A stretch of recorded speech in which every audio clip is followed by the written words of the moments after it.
О методах извлечения и сбора событий безопасности и аудита из облачных сервисов Microsoft расскажет эксперт по решению Microsoft в области информационной безопасности. Microsoft's information security expert Kirill Bogdanov is going to deliver the next presentation. Hello, colleagues. Allow me to share the screen. My name is Kirill Bogdanov. Today we're going to talk about how to derive information from Microsoft services, what methods are available, and how you can do things yourselves, how third-party connectors can get the required information. So we're going to discuss what log expert tools are available, talk about diagnostic seconds, Graph API, talk about Office 365 Management Activity API, and some niche options using specialized scenarios and services. And at the end, we'll see how to manually write code that will require us to call those APIs and see what we can see and what is not. All materials will be available at this link at the top bottom corner, including both code examples that we're going to discuss, and also so that you could go through the material at the pace you prefer. My name is Kirill Bogdanov. I'm responsible for security and compliance at Microsoft Russia.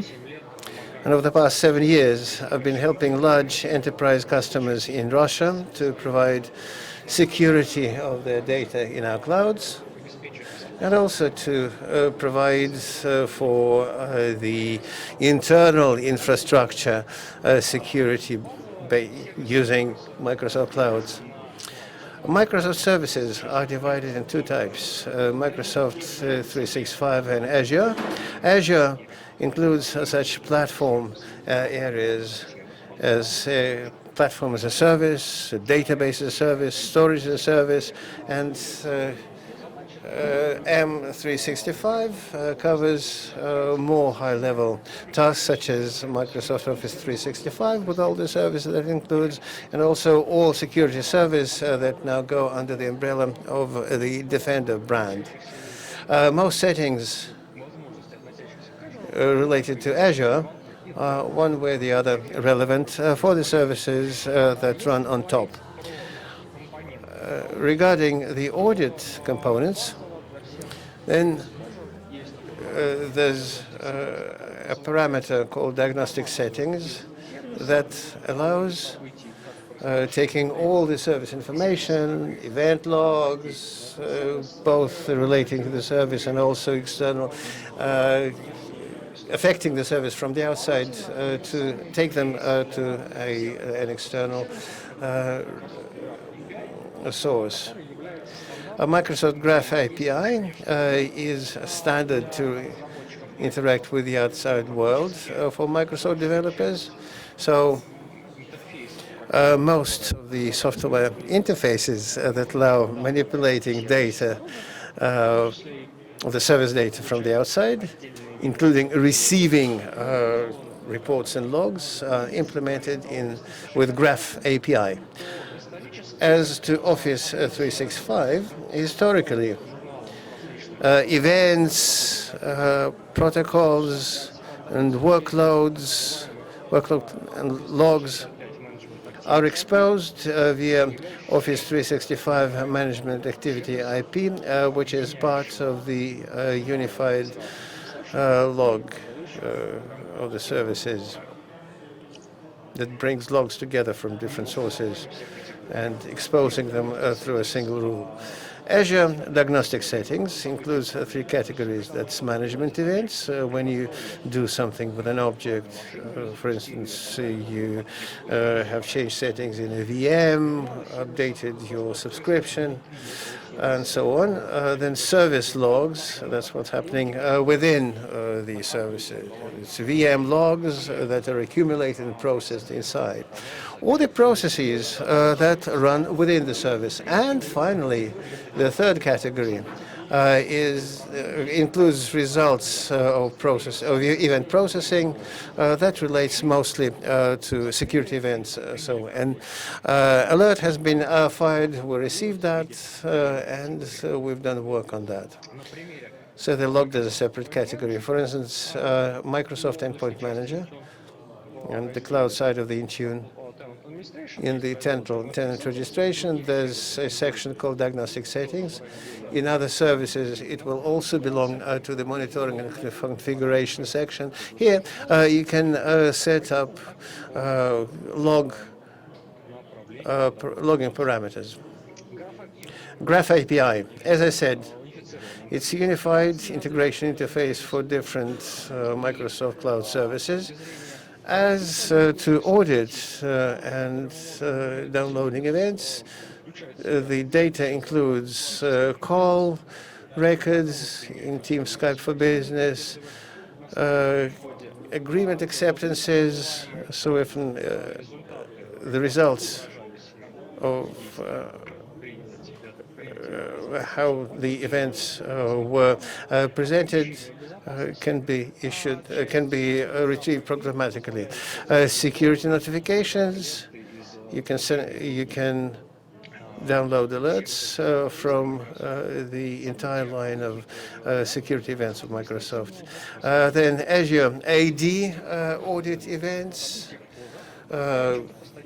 sign-in events, and reports on using Office 365 services. In this case, I just gave you one example for OneDrive, but there are similar reports for SharePoint, Exchange, and other Office 365 areas. Talk about O365 Unified Audit Log and API. The story is a bit more complicated because to build this functionality, a lot of architecture work had to be done just based on the fact that Office 365 is far from homogeneous. There are services that have evolved from traditional on-premises products such as Exchange Online, even though they have changed a lot. There's SharePoint Online that has also a long history of development. But there are also new generation services, cloud native, such as Teams and Forms, that don't use standard logging methods that had to be devised. Correspondingly, there's a connector that collects these audit events from these different areas separately. Then there's a processor, the component that cleans these audit events per command. And then there are two different methods used to pass these events. Either they're used as API activities to the extent that has been set up in the subscription in terms of channels and become available for download outside as a partner solution. Not as ISV, but as between the Microsoft product group, OMS, or Lab Security, and the external API that you can also use to collect this information to a local CM, do the troubleshooting. The second part is the so-called Office substrate, an environment where these events become available through the portal, security Ops Center, or through search audit log, unified audit log, or other tools. An important point that you need to remember about the O365 unified audit log, by default, they are not, admin action are not yet included. You need to do it either through PowerShell or to include them by default. We're working on being able to include them by default, but the work is still in progress. There's no possibility to set up the events that are of interest or not. If we start audit, it applies to everything that is going on within the Office 365 activity, including user action, DLP events, queries and discovery, and other functionality that will depend on the subscription. Additional information is available on the link at the bottom of the slide. Talking about the storage depth, we need that logging these events can generate quite a lot of data in large environments. So on the whole, in spite of the fact that the audit is run across everything, the storage time is limited for 365 E5 Office Microsoft E5. We can create a policy to keep this data for up to 1 year. For users of other editions, the events are stored for 90 days. Subtly, the interface allows downloading only 30 days. Another 60 days is there to get the events via support. 035 management API that I talked about, that we're expecting to support centralized download of the solution to a third-party solution, allows downloading on a continuous basis. So therefore, the API only provides access to this data within the last 7 days. Let's take a look at what each of these features is like and what options that they can provide. There are 3 types of services where you can redirect the services. Azure Blob Storage is a standard cloud storage. It becomes the cheapest option, and the cost is reducing year on year. So simpler and cheaper tiers are appearing. So in this respect, this functional shouldn't cause any additional costs. Also, it can be regarded as a drawback or an asset. It doesn't have limitation on the storage depth. So if you don't do version control, it can lead to a considerable bloating of your storage. So you have to pay more than you need. But on the other hand, it's a good thing. The second option, Azure Log Analytics. On the one hand, it's a system to store your log. The advantages include the ability to pass these logs using the KQL language. Talking about downloading data from Azure Log Analytics, we can generate requests of interest and download only them, rather than the entire bulk of the information as it is with Azure Blob Storage. This said, in Azure Log Analytic workspaces, the standard retention period is 90 days. And you need to plan the archiving process for this data if you plan to keep them longer. And the third option is Azure Event Hub. It's a streaming analytics platform, plus scalability, because it was developed for multiple data sources, sensor data, IoT data, all sorts of external services. So the ability to scale is huge, and at the same time, there's the support of multiple users of these events is available. But we understand that connectors, just like services, are quite sophisticated. It's not easy to assemble them in a garage. So even though most external systems, such as Blank or CoRadar, was there, so connected to the Office was also done through the Event Hub.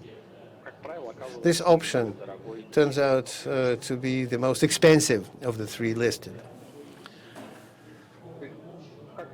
Now, how it looks if you set it up via portal.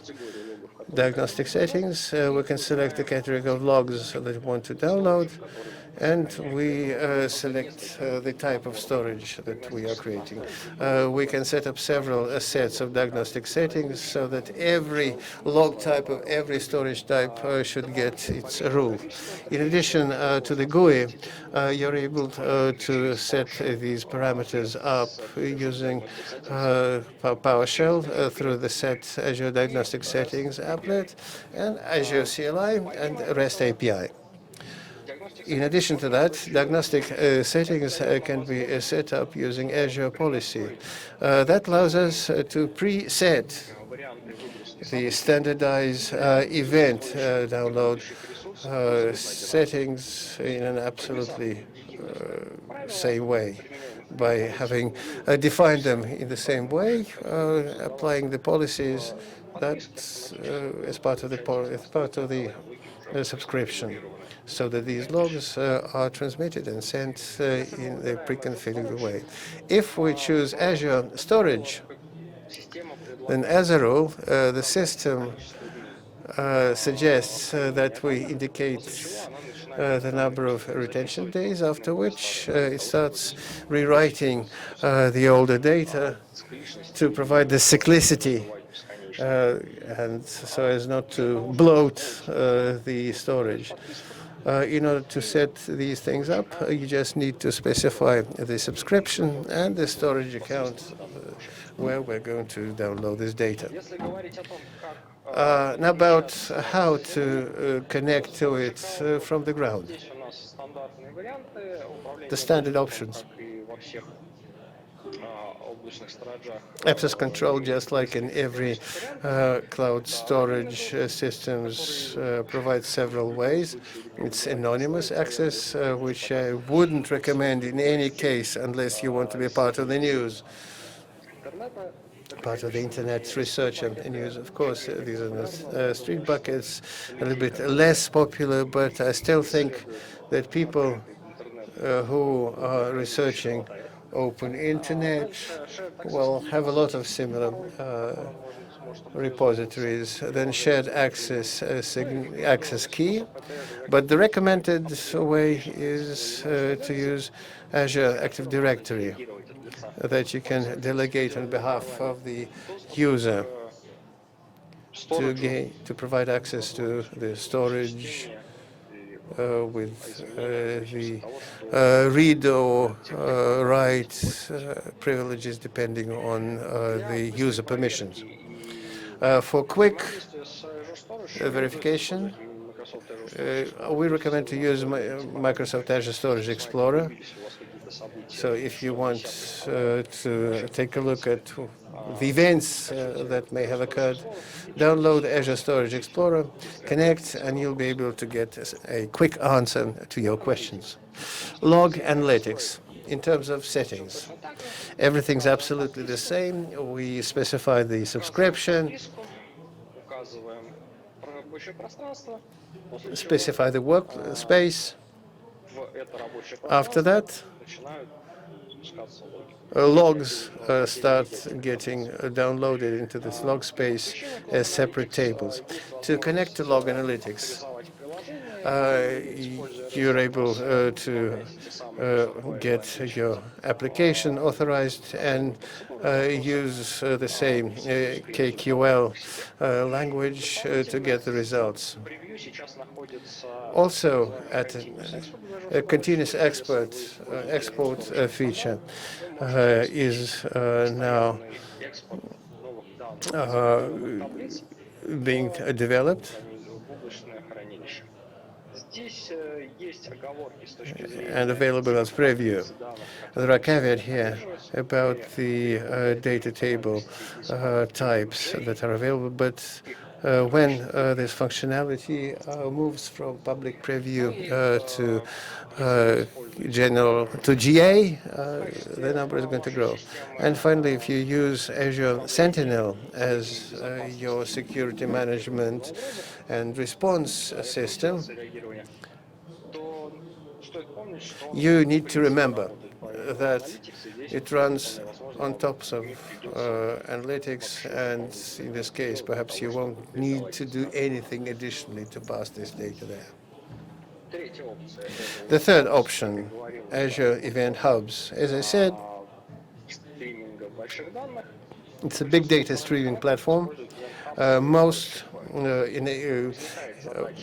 inbuilt connectors use storage Azure Storage Checkpoint.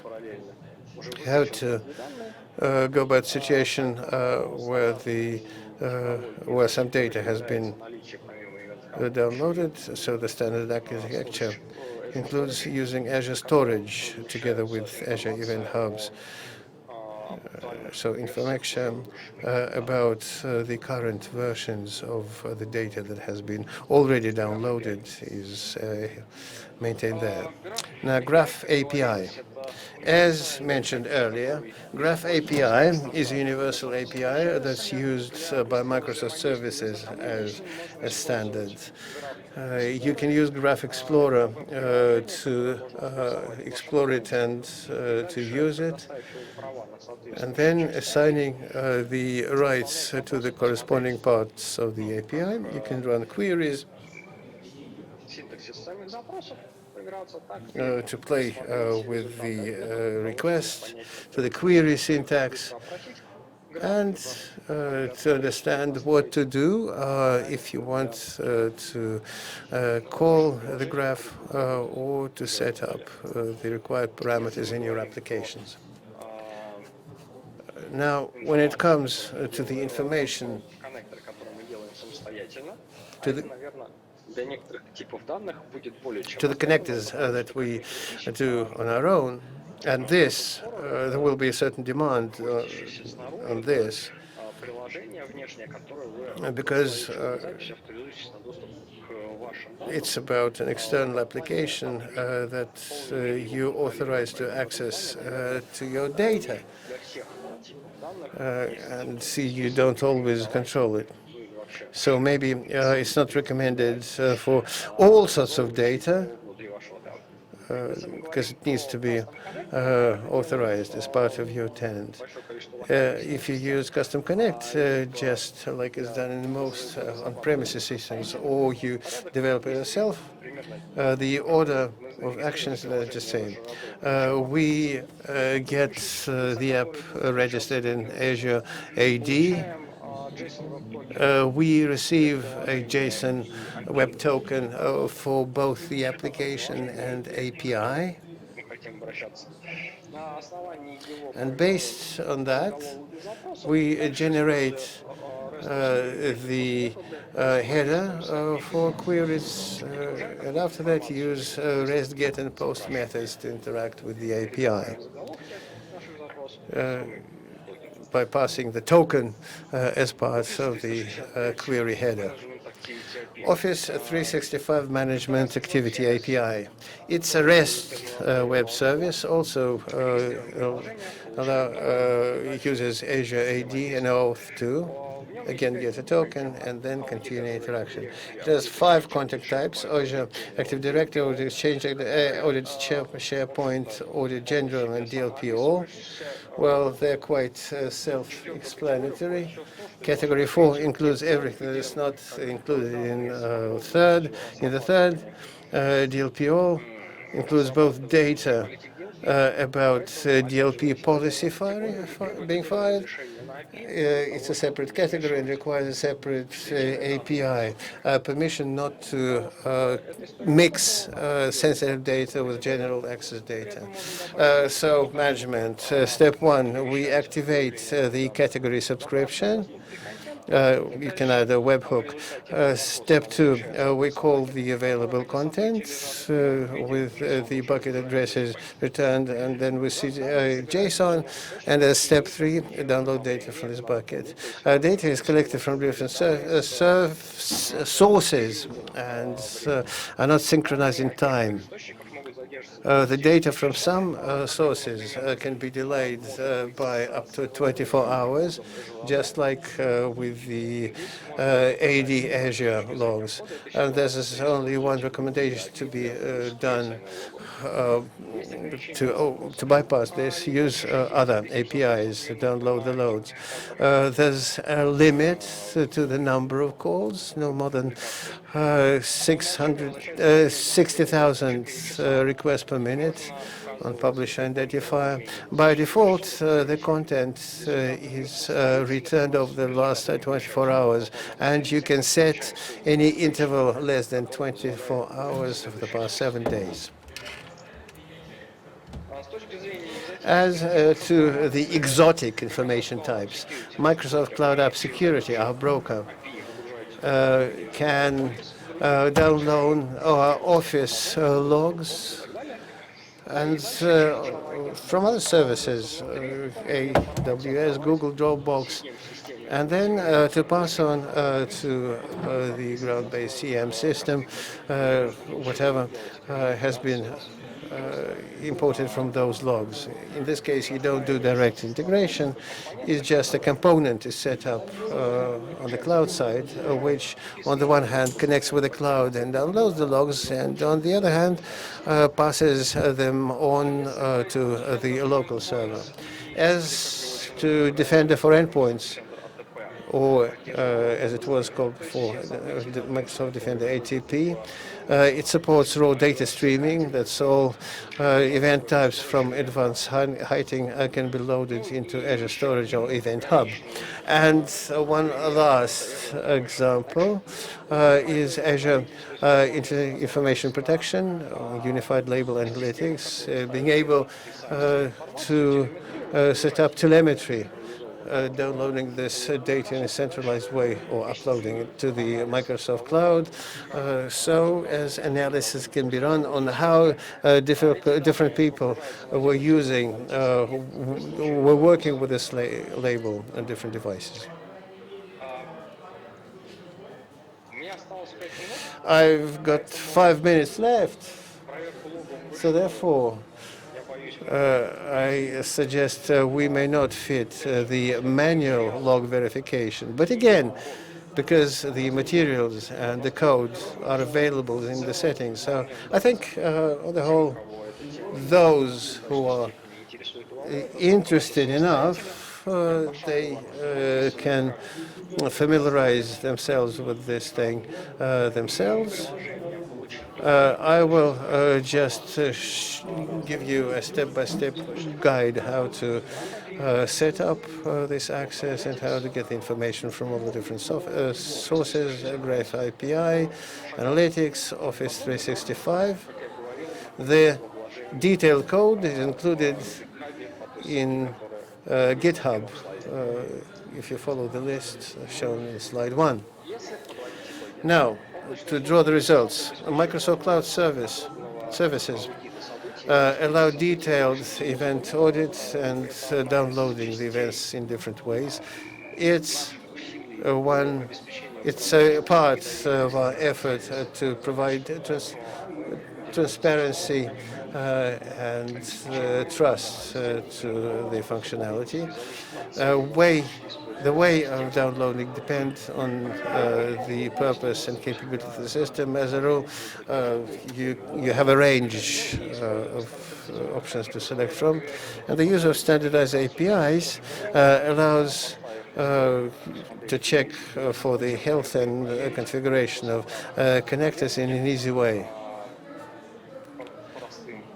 So you can use simple PowerShell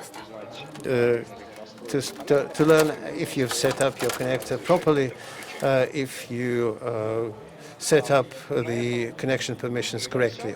So this brings me to the end of my presentation. The questions and answers will be available at the Microsoft booth during the next hour.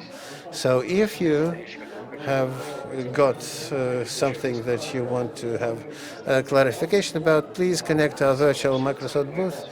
And myself and Artyom Sinitsyn together will be able to answer those questions. Thank you, Kirill. The speaker was Kirill Bogdanov, a Microsoft expert on information security.